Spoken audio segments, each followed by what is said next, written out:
Welcome to the Midlife Pilot Podcast. We are glad you're with us. What is it like to become a pilot in your 40s and 50s? The challenges are unique for those of us in midlife, but so are the rewards. Hosts Ben, Brian, and Ted talk learning to fly, growing as pilots, and the joy of flying to destinations. The purpose of the podcast is not to teach, but to share knowledge and experiences of being a midlife pilot. Join the Midlife Pilot community and listen in every week.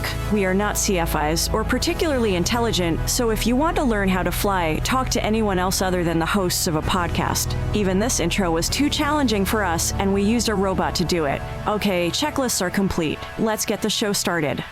Hello, and welcome to episode 87 of the Midlife Pilot Podcast, where we talk all things flying and aviation midlife.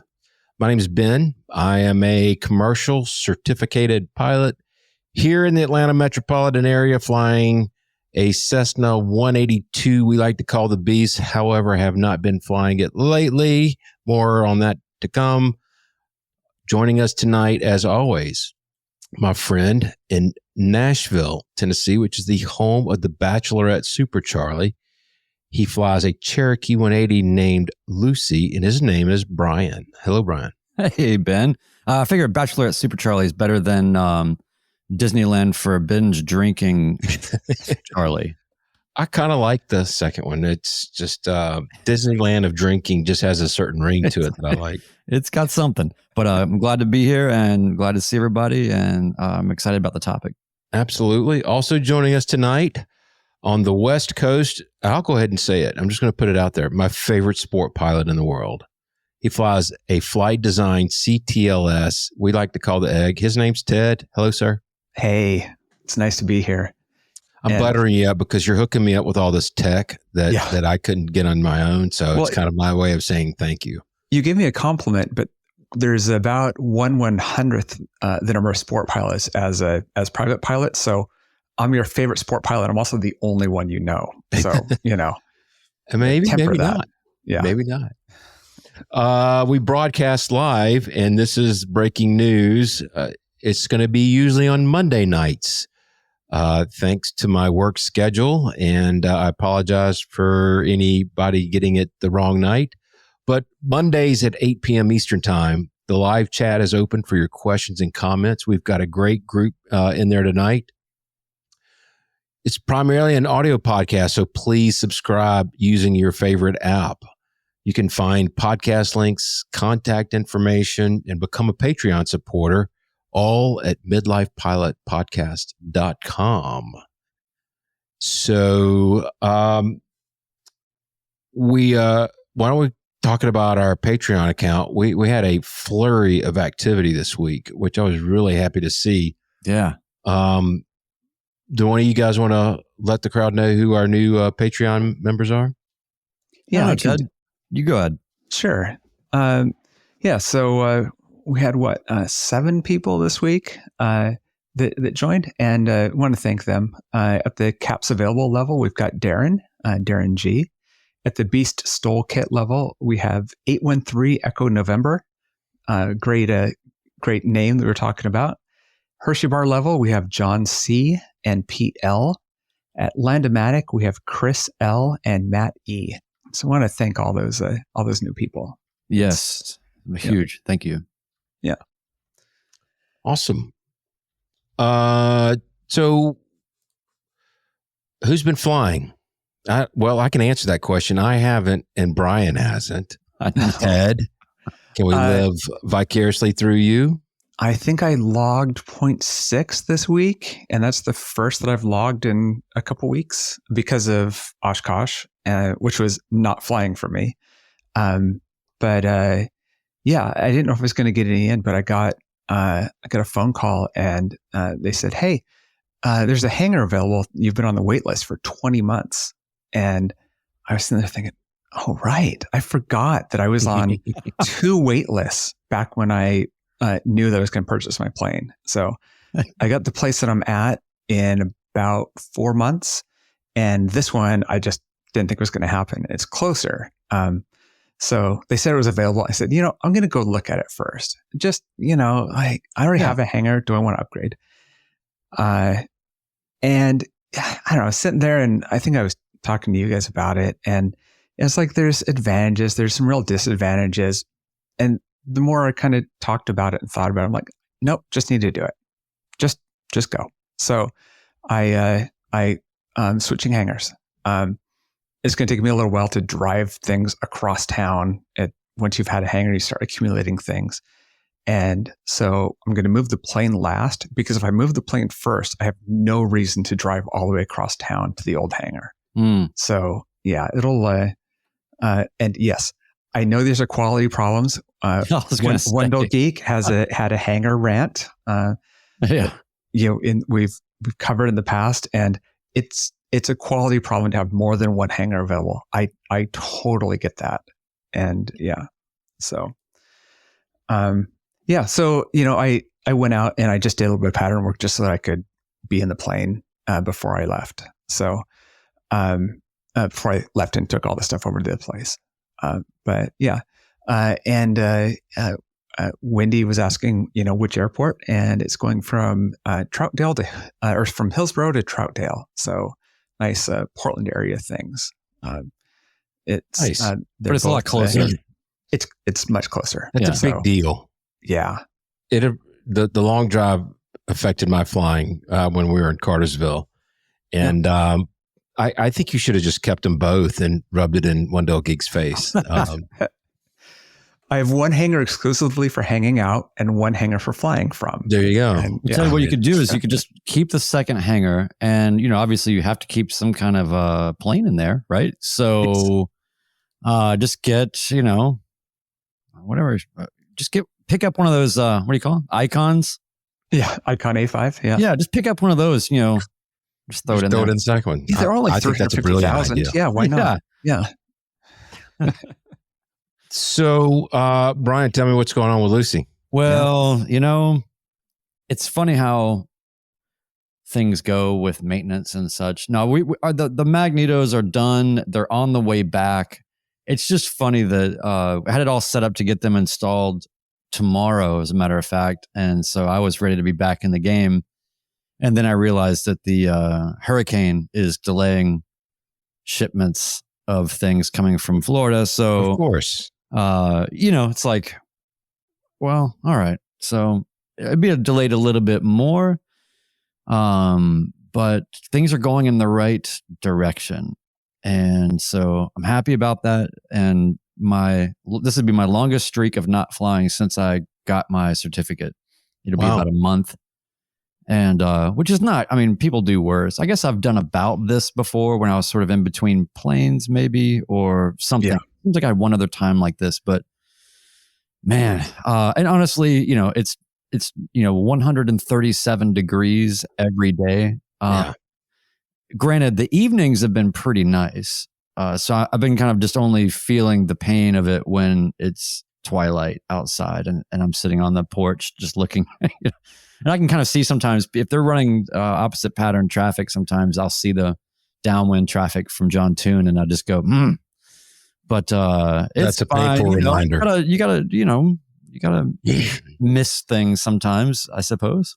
Absence makes the heart grow fonder. And I've definitely, I've saved some money. There we go. Yes, so, that doesn't hurt. Well, the Beast is still up in Owensboro, Kentucky, but I think they were going to do they got the alternator installing it either today or tomorrow, and then run the tests tomorrow. And I did secure a ride up to Owensboro, not in a car, but in an airplane, which is going to be one of two types, either an L-39 or a Malibu. Yeah. Nice. Yeah. And I'm excited about either. Obviously I'd rather go up in the jet, but that's the same one that Matt Guthmiller's flying. The sad news is that if we went up in that, it'd take us about 30 minutes to get up there, and it's going to take me 2 hours to get back, but flying in my airplane. But so things are moving according to plan. Hopefully I'll be, I think we're supposed to have some pretty decent weather after the hurricane moves through the area. So, well, let me ask you this. Are you going to have, I love that, by the way, you're your secondary option is slumming it in a Malibu. That's Right? You're doing pretty well with all this so far. Exactly. I think Yeah. this is a pretty strategic alternator failure. This has worked out great for you. Yeah, it's not taking a Greyhound bus to get there. Yeah. But I guess I was just curious. So, are these folks going to be there, wait for you to test everything out, make sure it's all good, or are they just kind of dropping you off? Hope it's good. See you later. Well, we have yet to talk about that. So this gentleman, who is one of the nicest people you'll ever meet, he's based at our airport. He is the fellow that I went and picked up in Augusta that had his jet there for a static display and flew him back. And so he offered me a ride, and I'm kind of just cashing in on that. Yeah. I think he would hang out. I'd just go do a lap in the pattern, ask him to be on his radio, and if I feel like it's good, send him on his way. Yeah. I don't feel like I need to go do a 35, 40-minute test flight.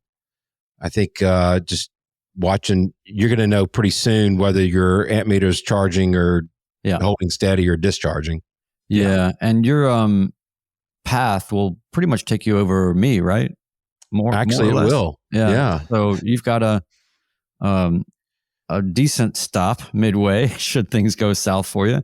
And, if you end up staying there, let me know, because I can, I'm just going to assume I can pick you up because I'll have an airplane by then, but we'll see what happens. But I'm excited for just these terrible problems that you're having. Yes. This too shall pass.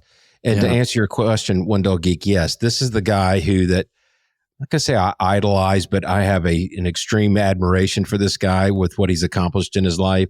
And yes, I left the Chocks in. The last time you flew with you, when he was a passenger in your plane. Yeah. He was a passenger in my airplane. We may hear a little bit about this too. We may hear a little bit more about this. But yeah, so, we're coming back around, and, I see a lot of flying in the very near future, especially with my travel schedule with work. Yeah. That's true. Yeah. So, we got, we already hit on the Patreon members, correct? Yeah.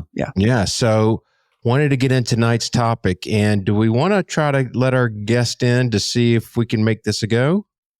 We can try. And let's see what happens. So joining us tonight is our friend. Hopefully, let us hear from you, AJ. Let's make sure everything's working like it should. How about now? Hey. There it is. We can hear you. Hey, man. It's amazing how when you turn your entire house off and then back on again, everything just starts working. Glad to hear that. Yeah. My kids didn't like it so much, but they'll get over it. So AJ lives in Atlanta near you, Ben. And, right around the corner. You didn't even know it, but you fly out of the same airport. Took you years to figure that out? 60 feet apart. Yeah, exactly. That's correct. It took us being introduced in a OB chat to meet each other, but become fast friends. And I've got to give him a lot of props. I learned a lot from this guy coming back from Oshkosh. If you heard in our last episode when we had One Dog Geek on, we had an alternator failure at Owensboro, Kentucky, Oscar Whiskey Bravo, when we were on final. And fortunately for me, the young man that is joining us tonight had landed there thinking we'd probably go grab a bite to eat. And little did he know, he became our taxi cab. And he was a pretty good driver. The service really stunk, but, no beverages, no nothing. But more on that in a minute. What I wanted to talk about tonight, though, and what AJ really impressed me with, as is common this time of the year, is flying and navigating around thunderstorms. It's just part of living in the Southeast in July and August. That's just the way things go. I would have done it prior to this flight. I would have done it a little bit different than him. Used to be when I would navigate storms, I would go find certain fixes, RNAV intersections, VORs, whatever the case may be. And I would plot it out using my EFB and say, call up ATC and saying, this is what I'm seeing. how about if I go from this fix to this fix, then direct? And typically they would say, yeah, that looks great. And I would just plug that into the GPS and I would let it fly it. We had a line that we needed to work through. And I really appreciated how AJ went about it. First of all, for the rest of the group, AJ, tell us a little bit about your experience. How long you been flying? You know, what are you flying, et cetera? So my first experience as sole operator of the controls, I was 3. My dad's a flight instructor, so we put. You started really late. Yeah, it took me a while to get up in the front. We put my booster seat on top of 2 telephone books just to so I could see over the glare shield. Those telephone books, if you go back to an OB episode, they'll have covered it in a Charlie Alpha segment. But suffice to say, it boosted me up enough that I could see. And my mom's in the back seat, and we're flying up to breakfast. It was just living in Southern California, so going from the LA area up to this place called Agua Dulce. It's this little teeny tiny airport. But long story short, we used to go up there for breakfast on the weekends, and I got to fly and scare the crap out of my mom in the backseat, just banking the airplane back and forth. Went through that, went through gliders, sold in gliders at 14, got back in power planes, sold at 16, licensed at 17, flew for a few years, and then basically stopped flying for about 11 years because my other career was mutually exclusive with flying, racing cars, and I couldn't afford to manage both. So stopped flying until 2021. Went and got did my biennial flight review, got my instrument rating shortly thereafter, and been kind of hard at it since then. I love all that, AJ, but the only thing I didn't like about your life is that I was expecting there to be some period of time, like a decade or something, where you just languished in, just underachievement or, something, but it never, I was waiting for like the part where, you're just like, yeah, so I just ended up partying for, like a decade or something, but that never happened. You've been on it kind of in one way or another nonstop. I worked in NASCAR for about 5 weeks. I would count that. Yeah. Your fallback was racing. Yeah. So, Ted, if you'll pull up the picture of our route of flight, so at least our YouTube streamers can see what we're talking about here. So we're coming from Owensboro going to McCollum, and you can see that there were several different areas of thunderstorms that we had to work through. And I kept suggesting to AJ, well, why don't we just plug in this fix, and this fix? And the learning moment for me was AJ says to me, they have better radar than we do. Yeah. So we're going to ask them for help and see what they say. And AJ, can you expand on that? Yeah, there was one comment that you made during that flight that kind of exactly encapsulates that, I think, is that you said, well, hey, what if we go, I think it was Kojak was one of the intersections you mentioned. You said, hey, what if we go to Kojak? That puts us kind of near this hole that we're seeing, and then they don't have to hold our hand the whole way through. And my response was, I want them to hold my hand all the way through. I want somebody else watching this, not just us. And if they're willing to do that, then that's the best option. Because like you just mentioned, their radar is so much more, one, to the minute, and also much more detailed than what we're seeing on your EFB, on Sirius XM weather, on any, especially, AccuWeather or what Weather Channel websites, any of those. So the things you can see are so much clearer on their screen, and they can tell us, hey, you can get a little bit closer. That hole's moving this much, faster than it looks like on your screen. And there were places like you saw where we were, our airplane icon was touching the red, but you look out the window and you can see that cell, and it's actually 5-8 miles farther away than it looks like. Right. And that was a big aspect of it is that the distance and seeing these different cells, translating it to what you're seeing with your eyes versus what you're seeing on your iPad was kind of hard to navigate. Ted, if you'll pull up I think the moment of most clarity, if you'll pull up the shot of the path for those watching. When we checked with the ATIS at McCollum, they said that they were landing runway 9, the RNF to runway 9. And AJ and I are both looking at our EFBs. And what we're seeing is there's this big, red, ugly glob that is right in the approach path of runway 9. And it was, it did not look pretty. And even though the ATIS was advertising that, the winds were coming. I'll never forget it. The winds were coming from due south, and McCollum is a 927, so it's from east-west. So it's going to be a direct crosswind, whichever runway you're on. And for those that you can't see, our audio listeners, if you look to the east of the airport, as if you were going to come in on runway 27, it almost looks VFR. It wasn't, but it looks it's a completely different picture from what the other side of the airport looked like. Okay, Ted, you can take that down now. Yeah. And so, Center, I believe, AJ, it was Center that said, we want you to put you on this arrival. It was arrival. It was Chattanooga approach, actually. It was approach. You're right. Yeah, you're right. Because they had preferential routing that they wanted us to do the Buckhead 3, which puts us right down that side. It's a nice arc that goes to all those airports over there. That's right. And we both looked at each other and said, yeah, that's not going to work.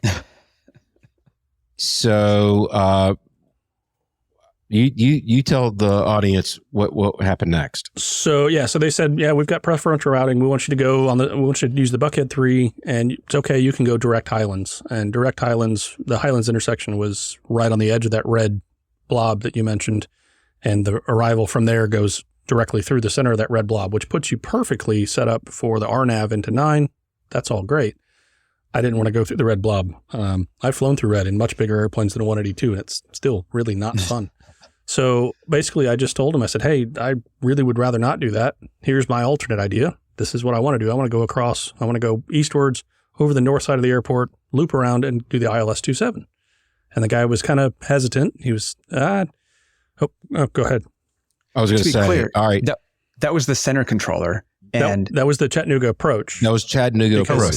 He's far enough away that he can't make those decisions on his own in that airspace. So that's part of why he was kind of, I don't want to call the scary center controllers because they're mean. He was trying to put you in with all the traffic. Just that's right. Normal arrival. Everybody goes this way, and it's not confusing. We just send you to Buckhead. And for those that know me, I don't do well following a crowd.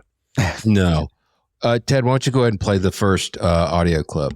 Aircraft has this weather information available. Sigmets are all dialed until 2255 Zulu, starting with 48 Central for Tennessee, Kentucky, Illinois, Missouri, Arkansas, Iowa. 64 Eastern for Kentucky, Indiana, Illinois.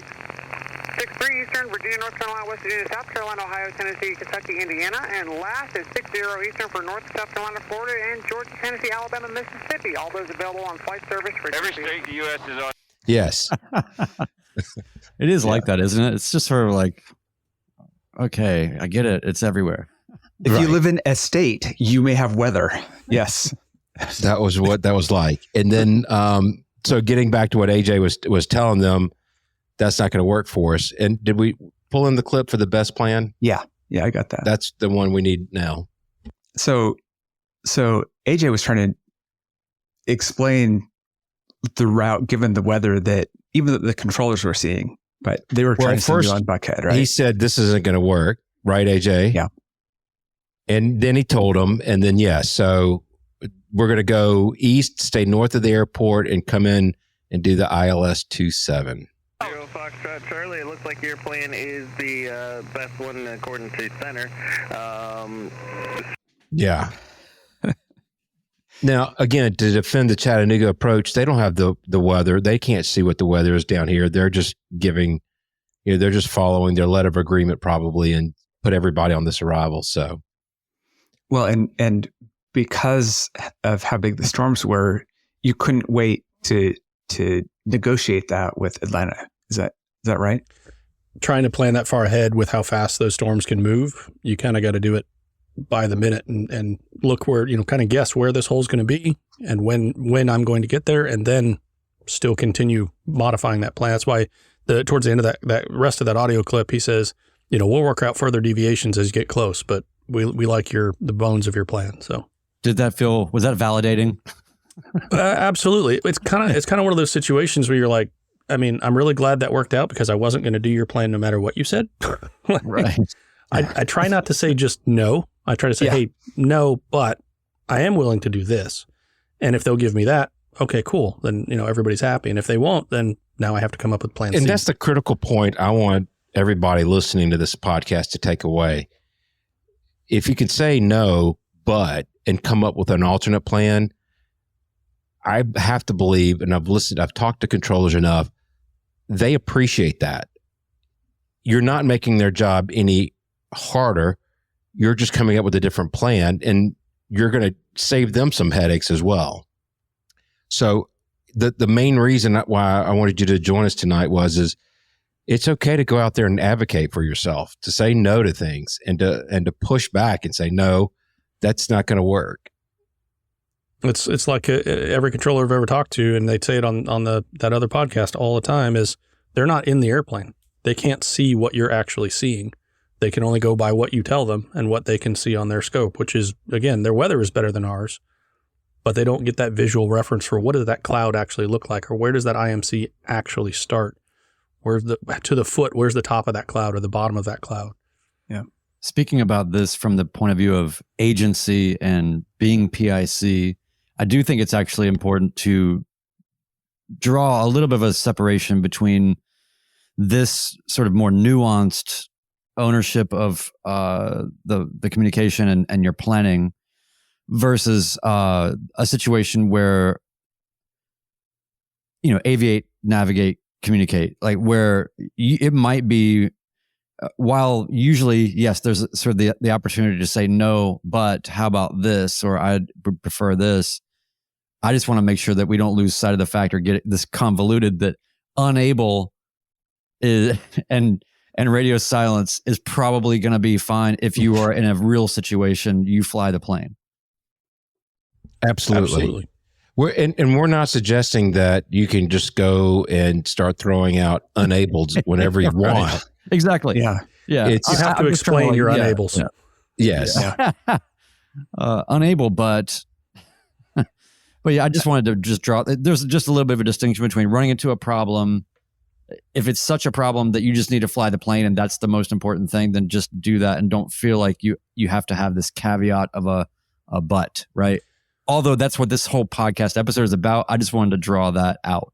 Absolutely. And the reason I do do it the way that I do is that when you say unable, well, they're going to come up with the next plan. Yeah. And it may not be another one. It may be another one you don't want to do.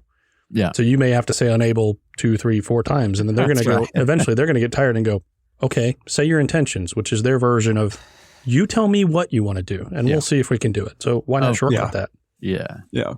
It was really a great example of the pilot and controller really working together.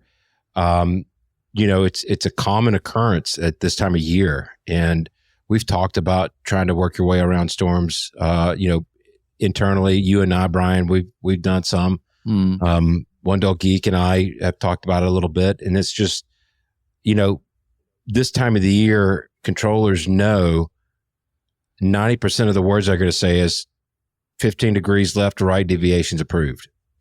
Yeah. I mean, that's just the world they live in right now. When you give them a clear, defined path of how you're going to get it on the ground, you're taking a lot of guesswork off their plate, and it just really did work out well. I think what you, Ben, kind of the attitude you had coming home from that flight or debriefing it afterward was that you really learned a lot. And I think some of them, speaking for you here, but I think some of that was that you can collaborate with ATC. They'll help you. You're taking your strengths and their strengths and doing that. And it's like, we're all learning. And I never really, I should say I never considered the fact that I'm talking about AJ as if I'm talking behind his back. He can hear you. Yeah, I know he can hear me. I'm probably inflating his ego. He's probably not going to be able to get out of the room he's in right now. But the fact that he recognized the fact that their equipment is more accurate than ours. It's easy for, I think, a pilot to forget that what they're looking on the image of their EFB is 7 to 8 minutes old. And some of these things move pretty quickly and a lot of these holes will close up. So, and I've fallen trap into, well, it looks pretty good on my iPad. So let's keep going. That to me was the big takeaway. There was another clip from that caught some audio from One Dull Geek, I believe. Mr. Geek. Yeah. So One Dull Geek was in the back seat through all of this, as guarding he says the beer. He says in the comments he was guarding the beer. I needed a job. Yeah. But he had some feedback during the flight yes. about this situation. You are the best pilot I have ever seen. Well, who was that directed at? Lord Alpha Juliet. Unfortunately, That's also my ringtone now. Now, there's probably a little bit more to that audio that is taken out of context. I think One Dull Geek will try to defend himself, but it's, again, I can't say it enough that I've got 1,045 hours in my logbook, and I'm still learning from other pilots. When we have the meetups, when there's other people around, I usually am able to take something away that they do differently than I do that I think may be better. Yeah. And I think we all need to keep an open mind for that. Yes. Yeah. Side note, by the way, I forgot to mention that I flew with Josh V in his Comanche this past week, and he took me up to kind of cure my ills of not flying. And I just want to say this before I forget it, even though I'm sort of blowing up the topic, is he took me to Eagleville Soaring Club, and I want to get my glider only for the reason to then be a glider tow pilot and fly a Pawnee and tow gliders. So AJ, I'm glad that you have experience with that. Maybe you can help me craft all that. But I ran into our friend Evan out there, and and that was really fun, and it was really fun to fly with Josh. I just want to make sure I shouted him out. Thank you very much for taking me. That would be commercial glider pilot Evan. That's right. Gotta clarify. Yeah. And ground instructor and all kinds of things. I feel like the Evan's one of those people where we'll talk to him again in 2 months and he'll be like, well, I'm actually president of APOA now, or AOPA. And I have my ATP. And so I just do a little bit of both in my spare time. Yeah. But AJ, you want to tell us about towing? Yeah, it's a lot of fun. It's an interesting experience for sure, because when you're in the tow plane, it's the first time I've ever flown an airplane that had a rear view mirror. Yeah. It actually has a side view mirror mounted on either side. On the Pawnee, it's on both sides. On the 175, it's on the left side. And you can feel when you have a really, really good glider pilot back there, you don't know they're there.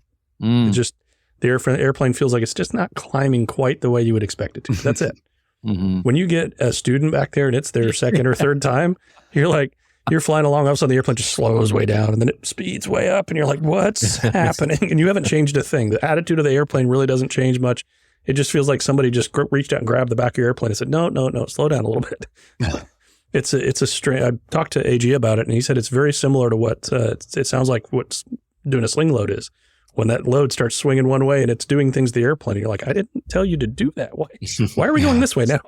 Yeah, that's what I was told too, that there's just these moments of the kind of correction that you might need to put in.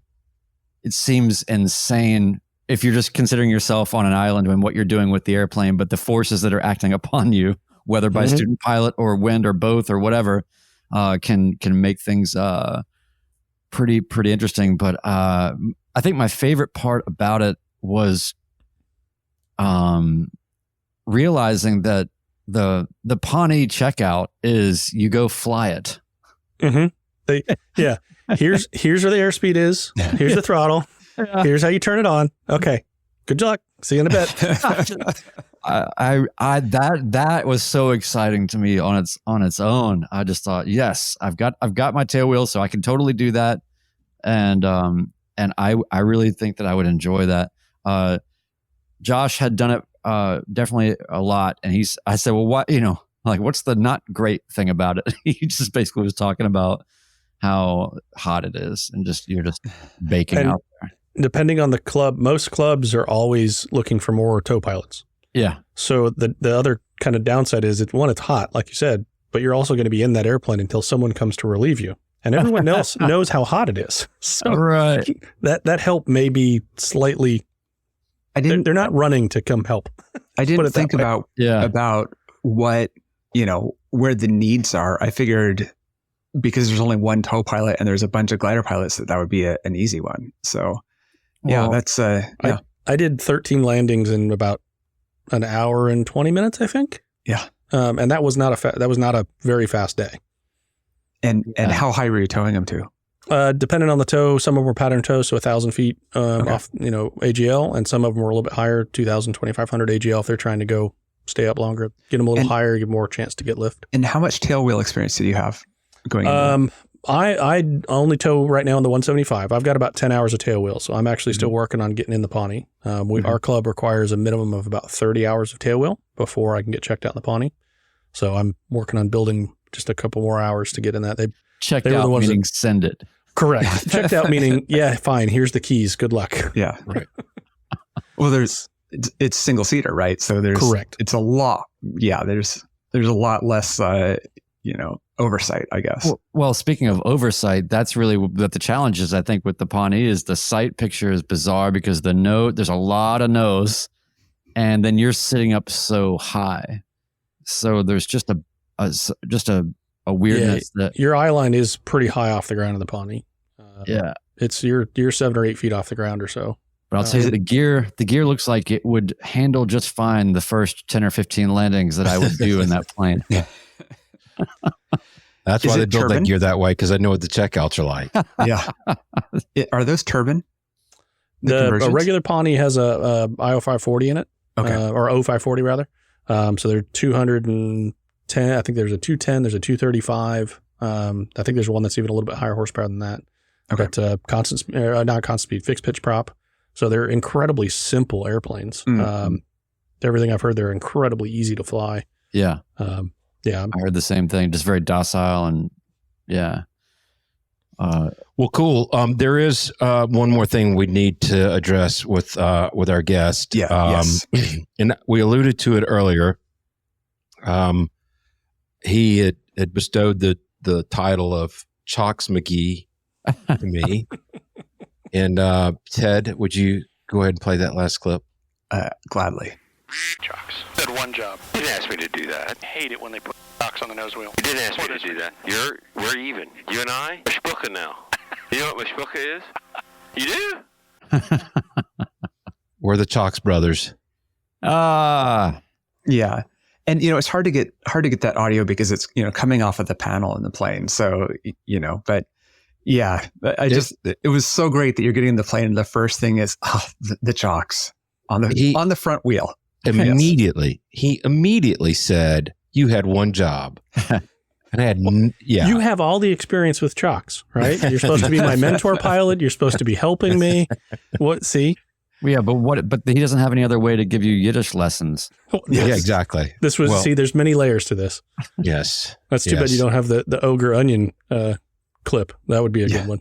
Yes. Well, Yes, there's many other clips that we thought we didn't want to get R-rated or worse by the podcast lords, and it's a lot of trying to editing keep it family friendly.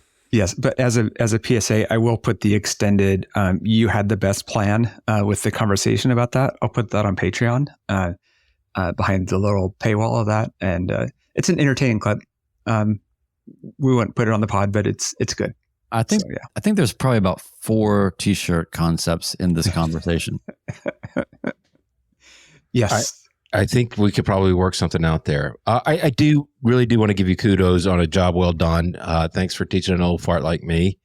And for those out there, we're not saying go against ATC. What we're saying is partner with ATC to help build your plan if you find yourself having to navigate around some ugly weather. I think that's the simplest way to put it. And that doesn't have to be IFR either. For a quick example, this picture behind me, that was taken on yesterday. Me and my daughter went down and flew gliders, and on the way back, a few isolated were on VFR flight following it. Yeah, his picture in the background is of a great rainbow. 3,500, the same service. All right, we have lost AJ's audio. Yeah. So we'll get the story another time. Yeah, well, I'll explain it. The picture in the background is with a rain shower on the edge and of a rainbow. And man, seeing the rainbows are so great from the air because you get to see the you're at the perfect position for them. You get a nice round rainbow, and you can also stay just outside of the rain shower. So instead of sitting on the ground and waiting for the rain to pass properly, you get that. And yeah, it's a beautiful picture. Sure is. But yeah, let's roll on. Yep. To wrap things up tonight, we do have we've got a review in the inbox. If y'all don't mind, I'd like to read the review, and then one of you two could maybe get the feedback that we also got. How does that sound? Great. Sounds great.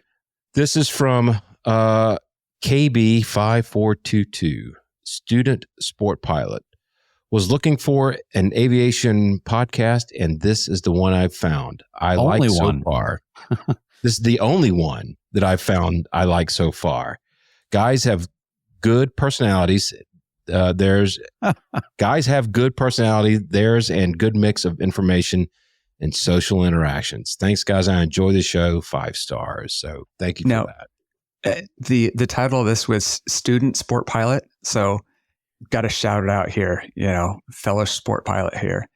If you want to reach out to us, midlifepilotpodcast@gmail.com, I'll send you merch. I'll send you a shirt. Boom. So yeah. And you could become my next favorite sport pilot. Yeah. Yeah. You're in the running for it now. That's right. That's right. Well, I'm just glad that we got we passed the personality test somehow. Thank you for that. I'm always amazed when people actually find anything about this appealing, but thank you. I'll go ahead and read this feedback real quick, if that's cool. That'd be great. All right. It's from Bob G. Home airport is Tango 82 in the wintertime, 20 Victor in the summer. Ted, you're going to have to do this eventually. This will be in the show notes. If I'm on the east side of town, this is my hangar. If I'm on the west side of town, if I'm coming from Costco.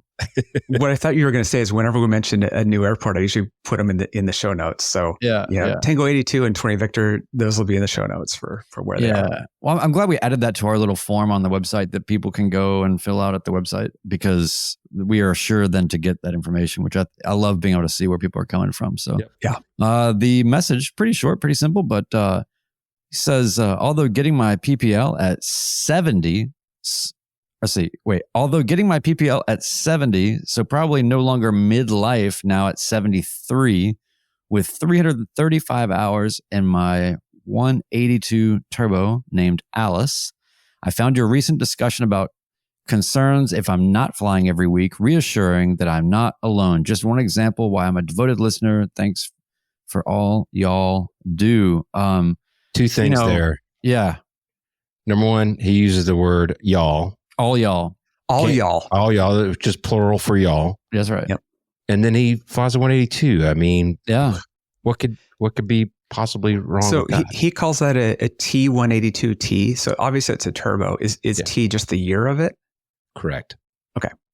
Well, also, how do we gloss over the idea that he got his private at 70? That's awesome. It's fantastic. That's so cool. And so Ben, there's all y'all, there's all y'all. Then there's the next level of the if you see the car go by that has your family in it and you're not in it, you say, there goes Mom and M and all. Right. How's your mama and M? How's your mama and M?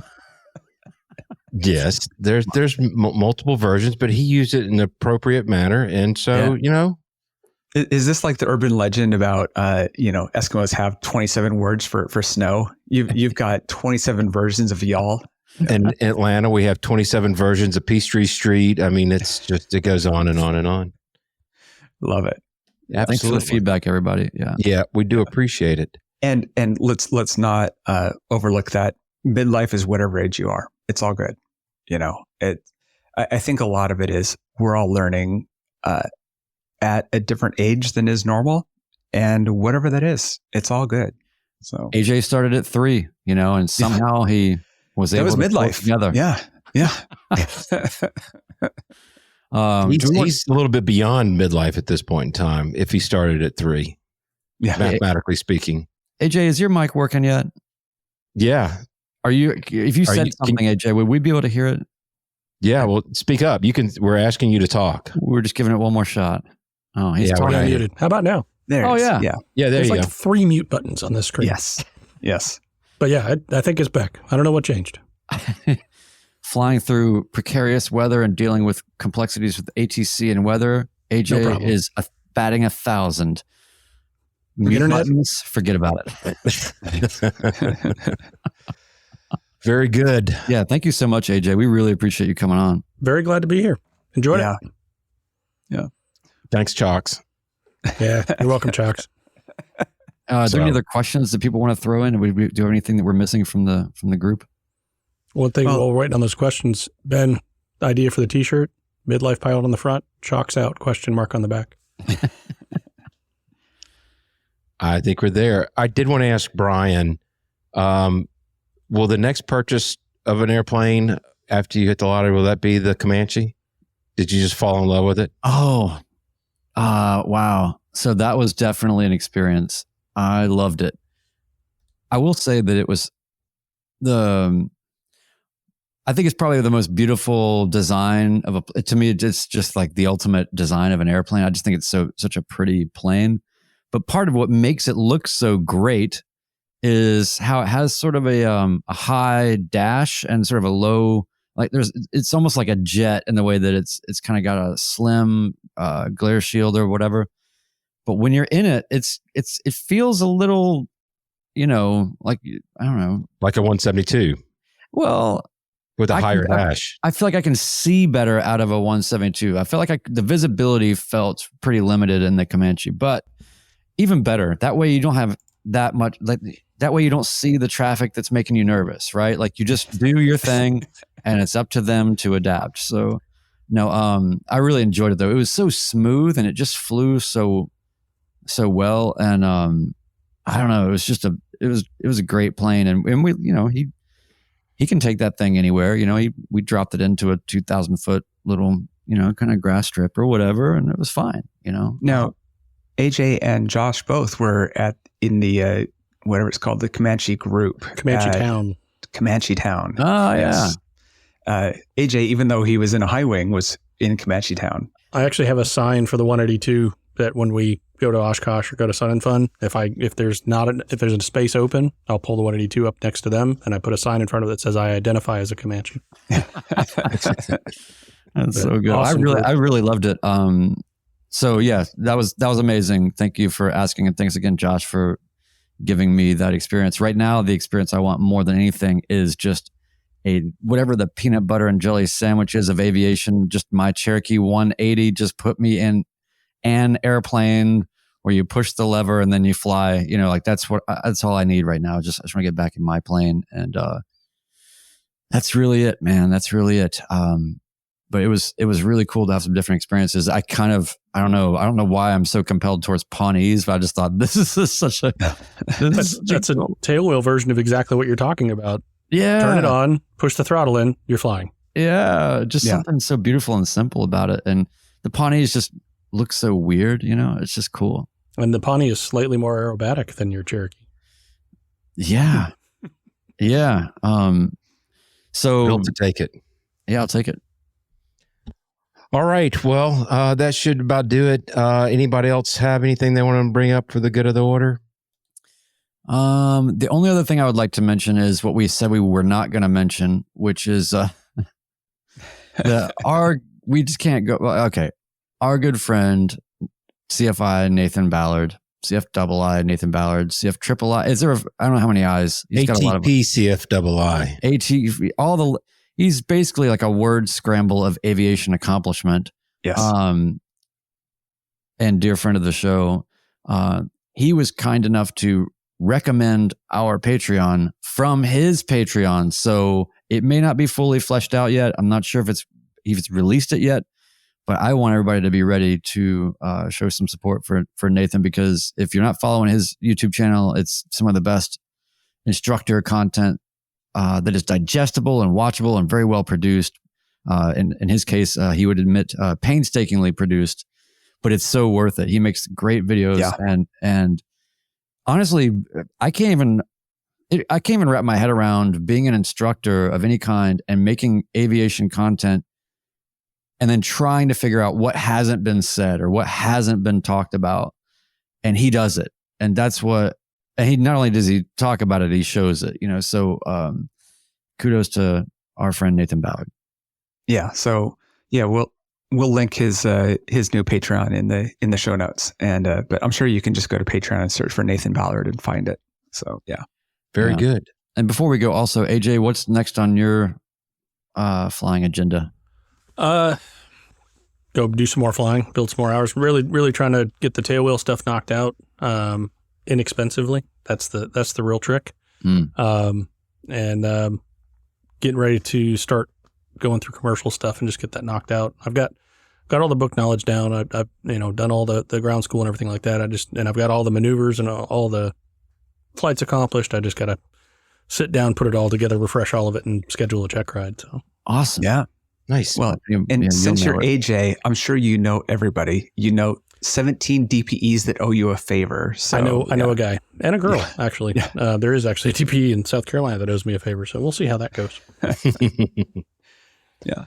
Awesome. Well, we appreciate you listening and being part of our community. We and the rest of the community are your pilot friends. So join us on Patreon. You can send us a PayPal drop or contact us at midlifepilotpodcast.com.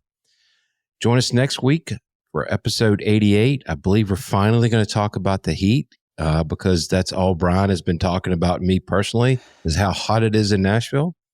It's been that way in Atlanta for a while, but it's been pretty cool here lately. But anyway, that'll do it for episode 87 of the Midlife Pilot Podcast. We look forward to hanging with you guys all next week, next Monday. Take care, everybody.